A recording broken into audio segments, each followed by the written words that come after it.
আজকে ভালো হয়েছে পেটে ভিক্ষে। চাচা আচ্ছা, আমি মানত কইলাম আমার গার্লফ্রেন্ড যদি আমার ছেড়ে চলে যায় তাহলে ওইখান থেকে 50 টাকা আছে ফকিরিত দেবো। আমার কাছে 100 টাকা নোট, তোমার কাছে কি 50 টাকা হইবে না? আরে বাবা, আমি তো ওই করেই খাচ্ছি বা 50 টাকা নোট ভাগটি না থাকলে হয়। টাকা 50 টাকা এই নাও বাপ, তাহলে আমার 100 টাকা দাও। এই নাও চাচা, 50 টাকা দিলাম, তা দোয়া দেবা না? আর বাবু দোয়া না দিলে হয় বাপ, দোয়া দিচ্ছি বাপ। হায় আল্লাহ, এই গরিব অসহায় কে যে 50 টাকা ভিক্ষে দিয়েছে, আল্লাহ আল্লাহ তার হায়াত দারাজ করো, আল্লাহ আল্লাহ তার জীবনের গুনাহ মাফ করে দাও, আল্লাহ সে যদি অবিবাহিত থাকে আল্লাহ তার বিবাহিত জীবন যাপন করার তৌফিক দাও, আল্লাহ তার জন্য ধন সম্পদ বাড়ে, যেন আমাদের মতো ফকিরির 50 টাকা করে দিতে পারে।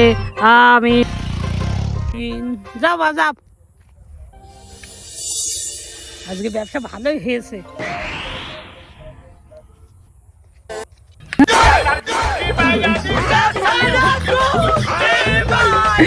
ও নিকবঞ্চন তেলাকানা পিটকে ছিল বেতার বাইরে, তোকে বুক ধরা হবে শালা। আবার কি করলো, কি সর্বনাশ করলো, আমার সারাদিন কের ভিক্ষা করার টাকা সব নিয়ে গেল শালা।